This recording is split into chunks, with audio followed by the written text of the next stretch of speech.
Welcome to a city built by pirates. Thanks to its strategic location at the entrance to the Bay of Kotor, Herceg Novi controlled the Adriatic trade routes. In the 17th century, the city was so overrun with pirates that even official documents referred to it as a haven for foreign pirates. Herceg Novi got its modern name in the 15th century in honor of a new duke. It is the westernmost city in the country. Besides its official name, Herceg Novi is also called the City of 1,000 Steps. And I think it's obvious why. It is also known as Montenegro's botanical garden due to the abundance of rare plants and flowers brought here by sailors. And finally, it's called the City of the Sun and Mimosa. That's exactly why we came here. Herceg Novi has the most sunny days per year, and it is here that the Mimosa Festival takes place, symbolizing the arrival of spring. Around the world, apart from Montenegro, this holiday is only celebrated in France. Interestingly, in the 1930s, sailors secretly brought the first mimosa bushes from there. Why? Because in the past, these flowers were worth their weight in gold. One mimosa bush could feed a family for an entire month. Now, they are given away for free on the streets. I usually don't like coming to Herceg Novi, especially in high season, because of its remoteness from other cities and the traffic jams. But I understand why it attracts tourists. Herceg Novi is a unique Montenegrin city where narrow staircases resemble the favelas of Rio de Janeiro, and old streets lead to ancient fortresses. Every conqueror left their mark on its architecture. The Bosnians built strong walls, the Turks erected towers, and the Venetians reshaped everything in their style.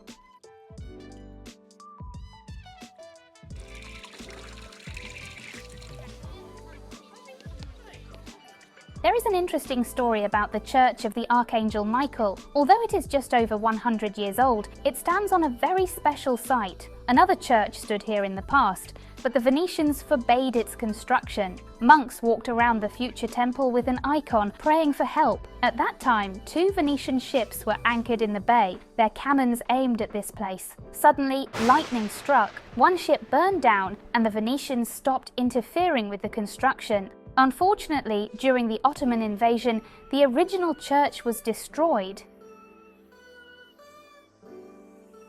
I recommend visiting Herceg Novi at the end of February when the Mimosa Festival begins. It lasts 3 weeks and every day something new happens. The city comes to life. The festival includes many sports competitions, one of the most exciting of which is Novska Skalinada. Hundreds of daredevils challenge the local staircases. Participants must run uphill for over a kilometer, overcoming 646 steps. The route starts at the monument to the city's founder, Stefano Tvrtko, and leads through the entire old town to the very top of the Spanjola Fortress.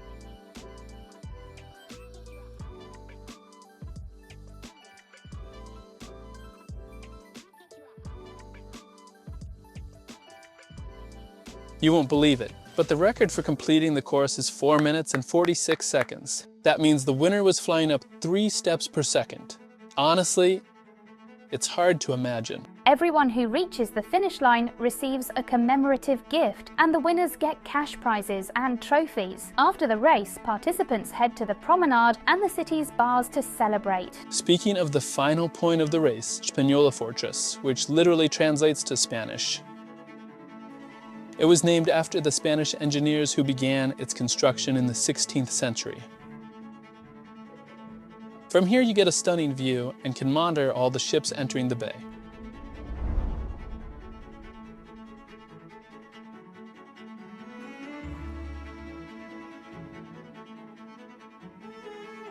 The fortress walls contain many hidden passages and tunnels, which, according to legend, lead directly to the sea. During a siege, the defenders used these tunnels to fetch water and supplies.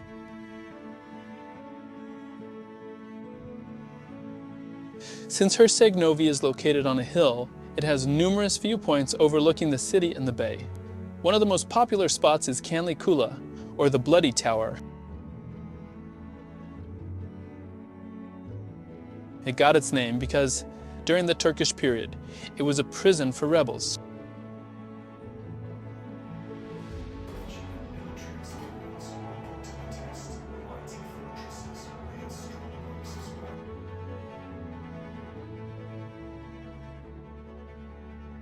Inside the tower, you can still find drawings and inscriptions left by prisoners.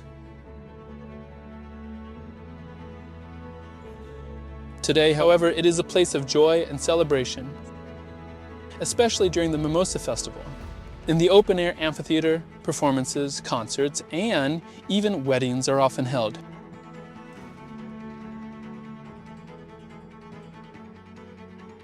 As you walk through the old town, you will notice the Sahat Kula clock tower, one of the main symbols of Herceg Novi.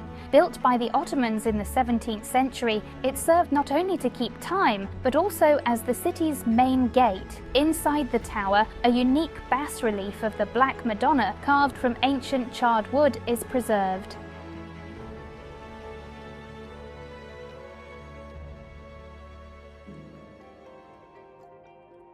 Rudi was a famous eccentric of Herceg Novi.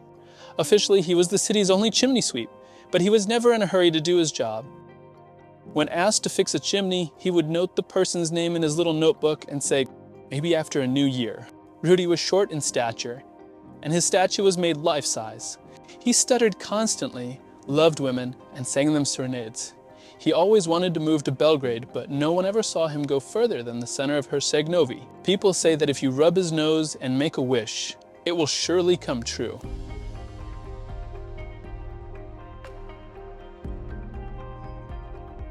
One of the most popular cafes in the city is Gradska Kafana. The local elite have gathered here since the Austro-Hungarian era.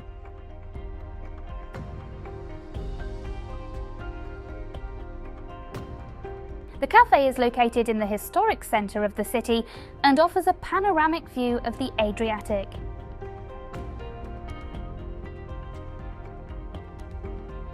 All steps in Herceg Novi lead to the 7-kilometer-long promenade. Few people know that this area used to be a railway.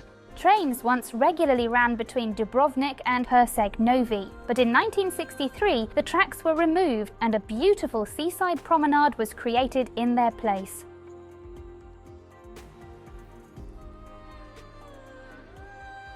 During the Mimosa Festival, the waterfront is bustling with activities. Free fish and wine tastings, the Mimosa Cup for yachting and fishing, concerts and a carnival.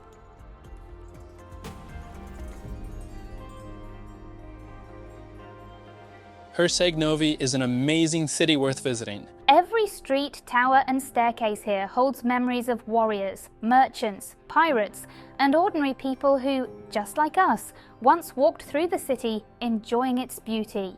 And if you're looking for the best city to stay in Montenegro for vacation, we've already found it. Here's the proof.